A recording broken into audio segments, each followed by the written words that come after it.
Yes, good morning students.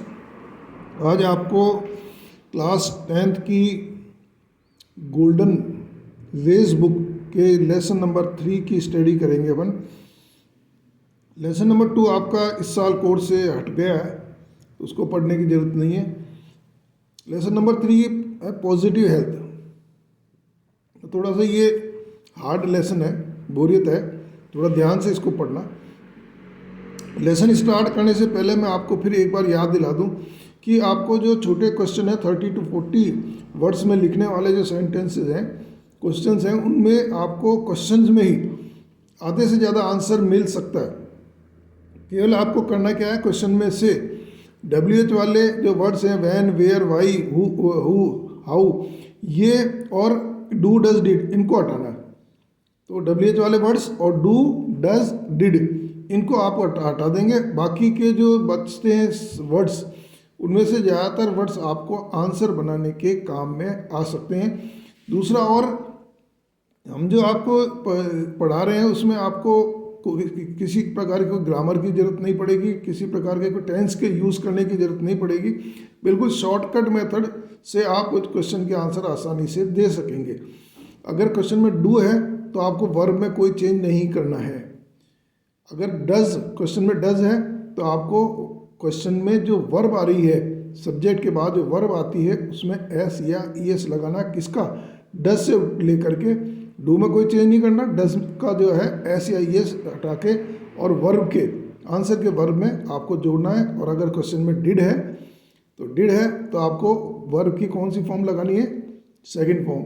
और अगर question में कोई हेल्पिंग वर्ब है, is, am, are, was, were, shall, will, can, could, may, might, कोई भी हेल्पिंग वर्ब या मॉडल है तो उसको उठा के आप सब्जेक्ट के बाद में लिख देंगे। तो अब चलते हैं आगे। What do you mean by health? Health से आपका क्या अभिप्राय है? तो इसमें आप क्या हटा देंगे? व्हाट और डू का हटा देंगे। ये अंडरलाइन किए हुए हैं जो आपको आंसर में काम में लेने। तो we mean by health, health is a positive state. Health is a positive state, इसमें जो अंडरलाइन किए हुए वो आपको लर्न करने हैं। Positive state of physical and mental well being, being physically healthy, disease free content, disease free content and living in comfortable and clean environment. We are in a state of positive state, positive health है जिसमें आपको learn करना है। एक तो positive state of physical and mental, मानसिक well being, और second आपको लर्न करना है disease free content and living in, disease free content जिसमें आप बीमार नहीं हो, living in a comfortable and clean environment. Question 2 है, how can we remain mentally well? How can we remain mentally well, हम मेंटली मानसिक रूप से स्वस्थ कैसे रह सकते हैं? तो इसमें आप क्या हटाएंगे? हाउ को हटा देंगे। अब यहाँ देखिए हेल्पिंग वर्ब या मॉडल आ गया, ये कैन, तो ये आगे उठ के इसको उठा के और कर्ता के बाद सब्जेक्ट के बाद लगा देंगे वी के बाद। We can remain mentally well, we can remain mentally well, हम मानसिक रूप से स्वस्थ रह सकते हैं by having close and harmonious interaction.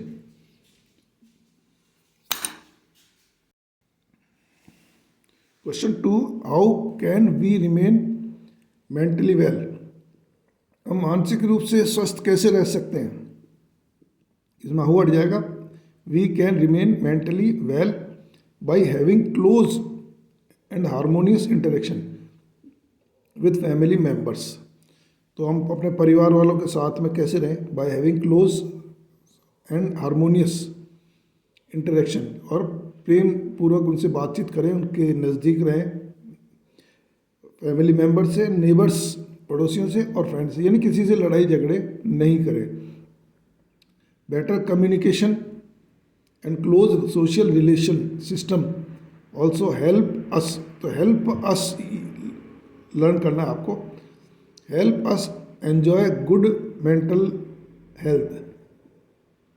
तो इसमें तो ऊपर तो having close and harmonious interaction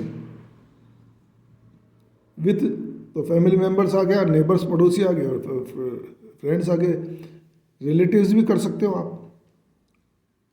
better communication and social close social system also help us enjoy good mental health. Better communication and close social system. Question 3, what is the quality of environmental conditions in developed countries.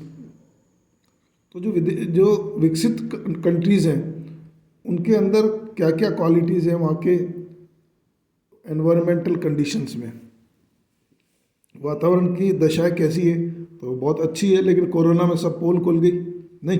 America, England, France, Germany, Italy सबकी हालत ख़राब हो गई। India जो है वो मजबूत रहा। तो द क्वेश्चन देखिए बहुत हट जाएगा। द क्वालिटी इस जो है वो इस सब्जेक्ट के बाद लगेगा, सब्जेक्ट इसमें थोड़ा बड़ा है। The quality of environmental conditions is, है ना, ये पूरा पूरा सब्जेक्ट है। The quality of environmental conditions in developed countries is जो है गुड, यहाँ आकर के इज लगेगा। ये पूरा का पूरा एक वर्ड है, ध्यान रखें। तो the quality of environmental conditions in developed countries is, ये इतना आपको क्वेश्चन में ही मिल गया, is good. It has improved as the people have achieved a better nutritional status standard. It has improved, और वहाँ का जो न्यूट्रिशनल, जो वहाँ का जो एनवायरमेंटल कंडीशन है, इम्प्रूव हो गया। As the people have achieved a better nutritional standard या स्टेटस लिख सकते हैं। There is often plenty of money, a lot of money to buy comforts, buy medicines, buy necessary things. There is often, या they have भी कर सकते हो, they have plenty of money। तो जो डेवलप्ड कंट्रीज के लोग हैं, they have plenty of money to buy, to purchase medicines and healthy things. Question 4, what is the advantages of environmental conditions in developed countries?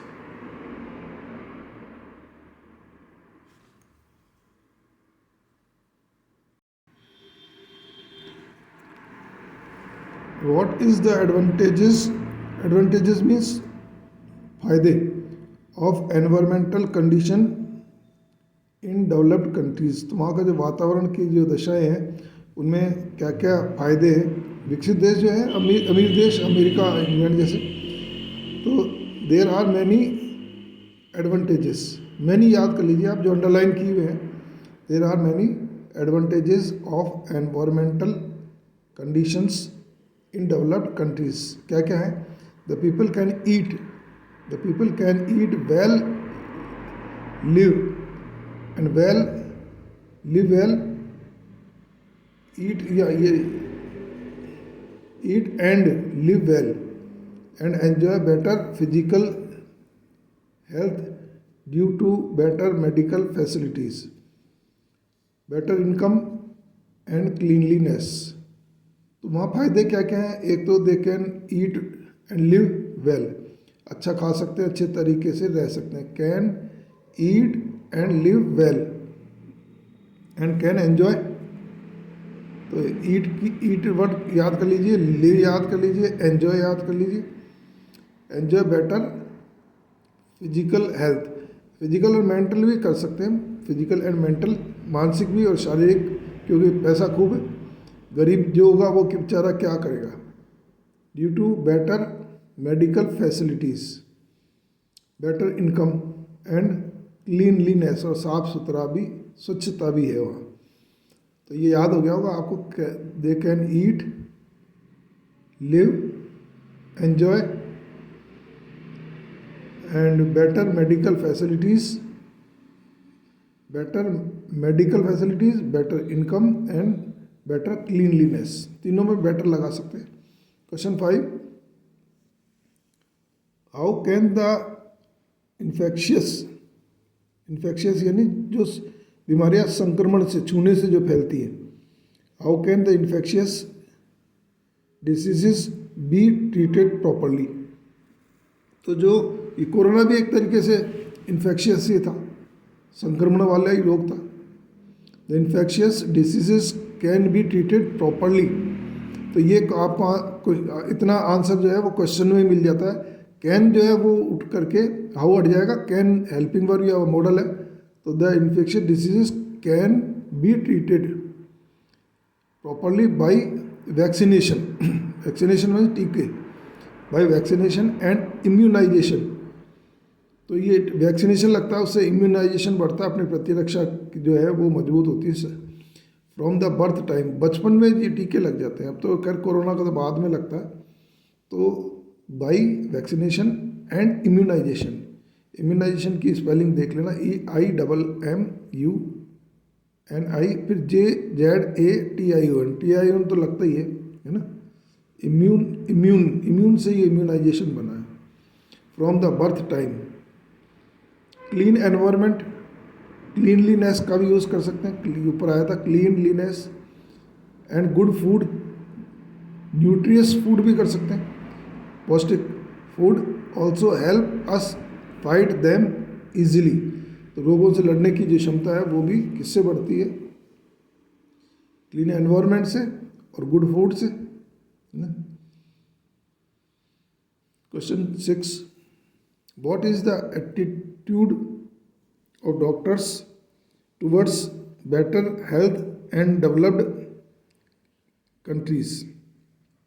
what is the attitude, क्या उनका रुख रहता है, ऑफ डॉक्टर्स, डॉक्टरों का, टूवर्ड्स बेटर हेल्थ, अच्छे स्वास्थ्य के लिए, इन डेवलप्ड कंट्रीज, जो विकसित देश हैं। अभी आधा आंसर ऊपर मिल जाएगा, व्हाट हट जाएगा, the attitude of doctors towards better health in developed countries is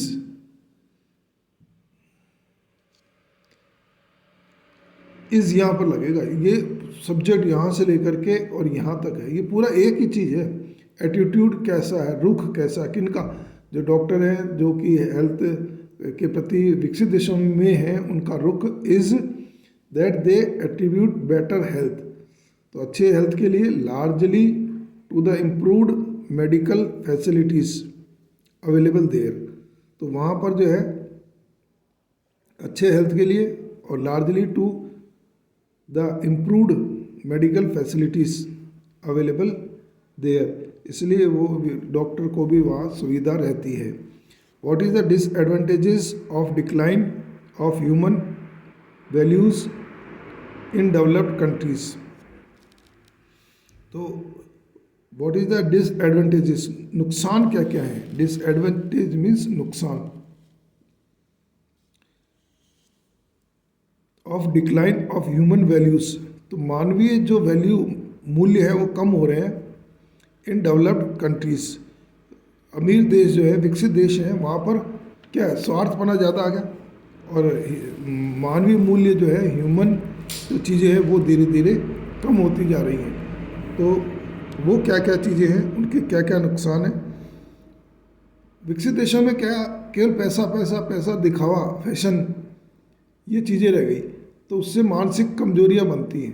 अब इसमें देखो क्या क्या आपको क्वेश्चन मिलेगा, व्हाट हट जाएगा, the advantages of decline of human values in developed countries is या आर लगा सकते हैं, क्योंकि इसमें कई चीज़ें हैं तो आर का यूज़ भी कर सकते हैं। The disadvantages of decline of human values in developed countries are that these are reflecting ये परछाई दिखा रही है इन कॉम्प्लेक्स, जटिल प्रॉब्लम्स सच एज डिप्रेशन। तो दे आर क्रिएटिंग, इसको शॉर्ट में भी कर सकते हो, दे आर क्रिएटिंग, है ना, दे आर क्रिएटिंग क्या कि तो डिप्रेशन क्रिएट कर रही है। डिप्रेशन जानते हो, अतिसाद, टेंशन, तनाव, स्ट्रेस, तनाव, mental and psychological illness and drug dependence, और ड्रग के ऊपर वो निर्भर होते जा रहे हैं।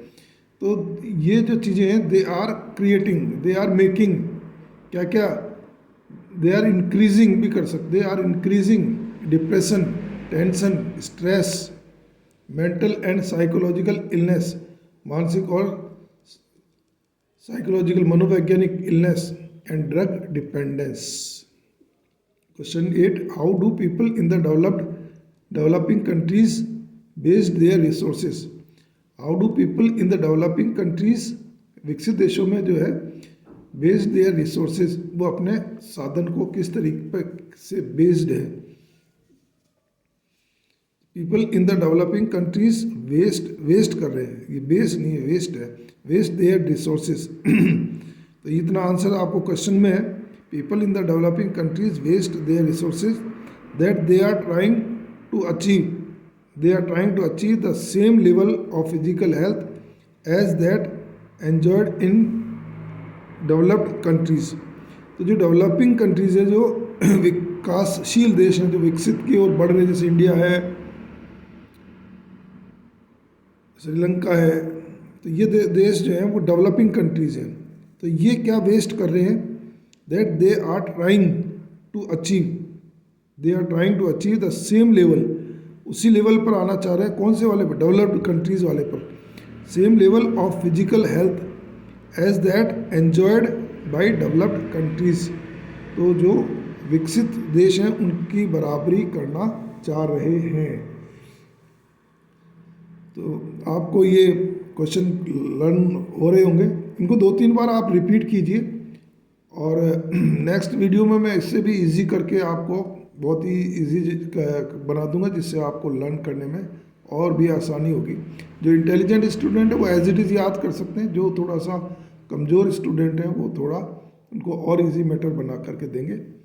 ये वीडियो बड़ी होती जा रही है, तो बड़ी होने से क्या होता है कि इसको आगे भेजने में, सेंड करने में फिर दिक्कत आती है, इसलिए इसको यहीं ख़त्म करते हुए और उम्मीद करते हुए कि इसको आप 2-3 बार सुनेंगे, और आपके जो फ्रेंड्स हैं, मिलने जुलने वाले हैं, उनको भी ये भेजेंगे ताकि वो भी इसका फ़ायदा उठा सके।